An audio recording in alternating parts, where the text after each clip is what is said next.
What is going on, everybody? It's me, Severin7, and welcome to Bite-Sized Brews, a video series dedicated to sharing my building process for the decks that I play on stream and that could eventually get full videos. I'll share the build, a few highlights, and some early testing stats with you all wrapped up in a bite-sized video for your enjoyment. Let's get into the build.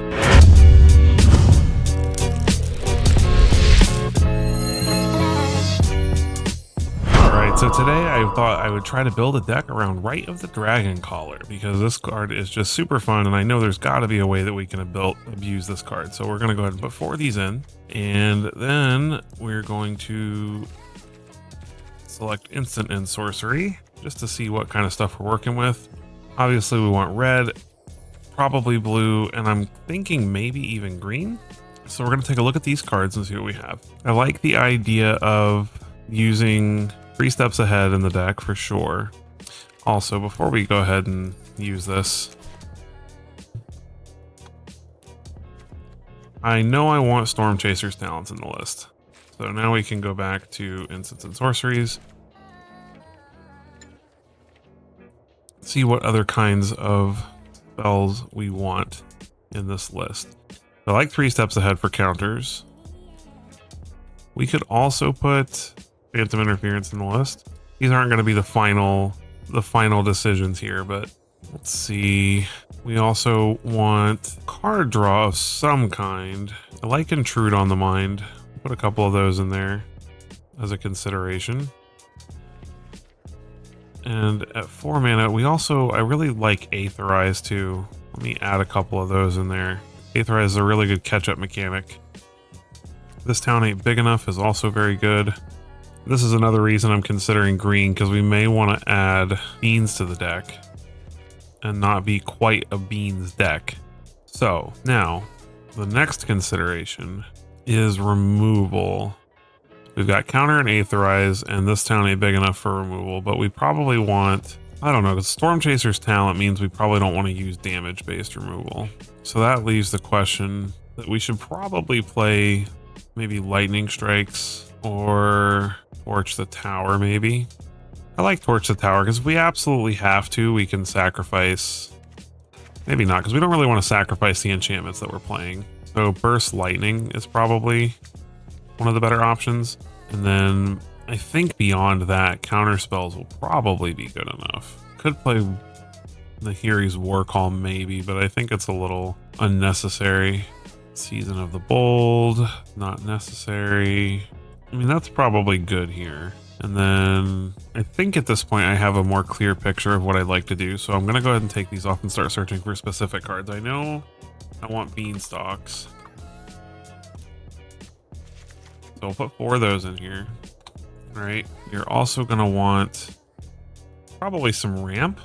So as far as ramp is concerned, we could probably use something worth bouncing with. This town ain't big enough. And we also need to be considerate of the fact that we would like to trigger up the Beanstalk. So we probably go the same route that other Beanstalk decks go and go for Overlords. We'll go 4 Overlords, maybe 1 Overlord of the other 2 kinds, just to have them in there and see if we want to add any to the future of the list. And this is obviously, we're already getting up too many cards, but we'll trim this all down. I think I want 4. This town ain't big enough. I know I would like some other, I think Doppelgang as a 2 of, and I think I would also like to run some Heaped Harvests, since these can gain us life and help us ramp also. So it gives us more than just the Overlord for ramping. And I also think I like having Paw Patch formation in the list. So I think I'm going to add a couple of these. Go down a Phantom Interference. Go down a Burst Lightning. Down an Aetherize. We probably don't need 4 Rite of the Dragoncaller. So this is where things get complicated, because we got to cut quite a few cards here. But I think this is where I want to be at. So let's get our filters off. Okay, so this is a 3-drop. This is a 3-drop. This is more of a 2-drop. This is going to be up here. This is more of a 4-drop. And so if we look at it like this, we can probably put one Storm Chaser's talent away. Probably go down and up the Beanstalk. I don't think we actually need these other Overlords. I think we're just going to focus on getting up to these Rite of the Dragoncallers and making lots of Dragon tokens. And then I guess we probably don't need 3 Paw Patch formations. So that leaves us in this situation. Suppose... So let's see. Instants and sorceries, we've got 1, 2, 3, 4, 5, 6, 7, 8, 9 different ones. That's quite a few. And then we have Storm Chaser's talent to buy them back. I think we go down a Burst Lightning and up an Aetherize, because I think once we get to like turn 5 or 6 that it should be pretty hard for our opponent to come back from that. And between this town ain't big enough, I don't think we need as many of these.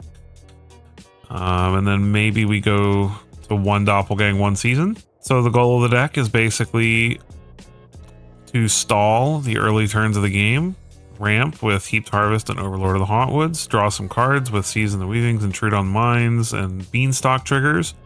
Eventually get a Rite of the Dragoncaller onto the battlefield and either Doppelgang it or just cast a whole bunch of instants and sorceries by buying them back with Storm Chaser's talent, because we can literally just infinitely buy this town ain't big enough back with Storm Chaser's talent eventually and win with gigantic dragon tokens. So let's go ahead and get a mana base. So let's get our teamer mana base, but we are primarily going to be blue-green. So maybe we actually don't want any Burst Lightnings. What other red card? Because I feel like we're not playing enough red cards. But we're not really focused on red, that's the issue. So maybe Ill-Timed Explosions instead. Oops, that's not a land. So Ill-Timed Explosions. I think we're probably fine with maybe just the 2 Ill-Timed Explosions, because we can get basics with Heaped Harvest and we can get any color lands with Overlords. I don't think we need to go too crazy on playing red. Yeah, I think we're okay. I think this is totally fine. All right. So in that case, we're going to go ahead and get the lands. So we're going to be primarily blue-green. So let's go ahead and get those lands in here first. All right. Yavimaya Coasts. We want a Restless Vinestock. Temple of Mysteries, like 2 of those, couple of Botanical Sanctums. Temple over Hedge Maze, because we don't really want to put stuff in the graveyard. There's no reason for us to be doing that. And then I think primarily we're going to want red-green lands if we're going to play any. So maybe a Copperline Gorge, a Restless Ridgeline, Carplescent Forest. And then I think the rest, we're just going to want Fabled Passages maybe. I want to make sure there's enough.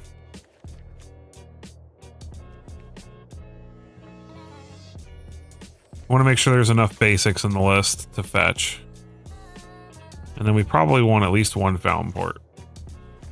And that leaves us with 8 basics to fetch, with 6 things trying to fetch them.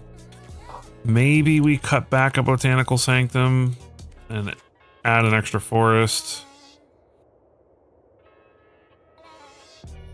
Just to make sure, because this does technically hit 2 basics over the course of its time. So, and we will name this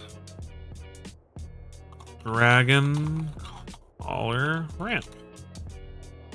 And this is the deck. So we started off with Rite of the Dragoncaller, and this is where we wound up. And I think that this is pretty sweet. So I'm going to go ahead and play some test games with this, and I will share some highlights and stats with you guys at the end. Enjoy.